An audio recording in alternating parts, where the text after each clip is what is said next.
My name is Kim DeMonde. My age is 51. Today's date is February 19th, 2016. I'm at Foley Square in Manhattan. My name is Raquel Ferguson. I am 29 years old. Relationship to partner, Kim is my client. I was born in the Bronx, New York at St. Francis Hospital. I lived in a good neighborhood.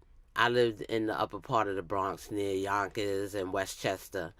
How do you choose to identify yourself? As a gay black woman, I came out at the age of 29. I waited that long to come out.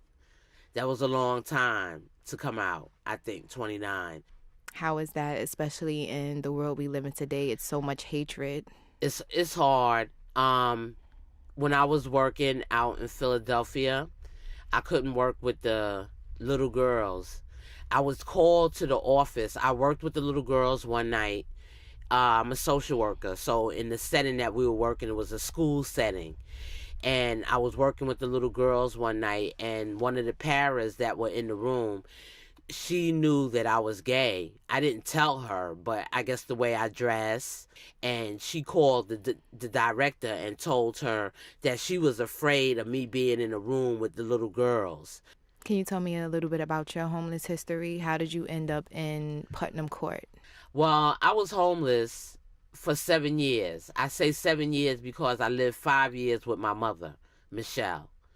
And I call that being homeless. Every day, almost, my mother was always on me about me getting my own place and her wanting her place to herself. And I had to hear this almost every day. That was sickening. I have bipolar, and I suffer from anxiety disorder and PTSD. Okay. I wasn't taking my medication, and I guess this was my mother's way to see that I get help. They went to my psychiatrist and told him that I wasn't taking my medicine and I was decompensating. And I was decompensating. I wasn't myself. And they made me go to the hospital. Well, after I went to the hospital, my mother decided that I couldn't come back. So once you left the hospital, did you go to a So shelter? once I left the hospital, I went right into a shelter. So I went into a shelter. I went into the armory. But I saw the support from my mother and my sister. I didn't understand why they were doing it then. But as time went on, as I stayed in the shelter, I started to understand why they did what they did. I needed to get out of there quick. So I did a lot of footwork as far as finding me an apartment, always going to the housing specialist. Did you find anything today? Do you have anything today? I prayed every day, had my Bible on my bed. So I went to an interview for this particular housing. Putnam Court. And the lady told me, welcome to Hollywood.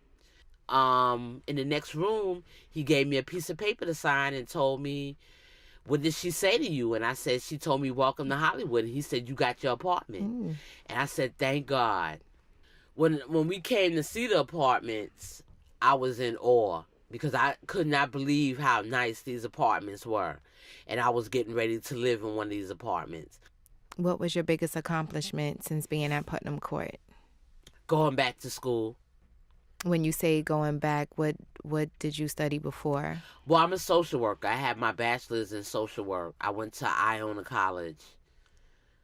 And now I'm in a totally different field, media arts, because I love the film. I was doing it as an amateur, and now I do it as a producer, as a professional. You know, my family comes and visit, not too often because it's so far. They're in the Bronx, I'm in Brooklyn. They come to visit me, you know. They call me to see how I'm doing. So they support me. Yeah, I've grown a lot because I try to express myself now a little bit more than what I used to. I used to let things slide. And you have helped me as a case manager because now I'm able to work with other clients in different ways. Like you have helped me, okay, maybe this is what I need to do or that's what I don't need to do. So, you know, we help each other. Even though you're a client, I'm a case manager, we help each other at the end of the day, you know? Yep. Yes, So, we do. I'm glad you're on my caseload. I'm glad I'm on your caseload, too.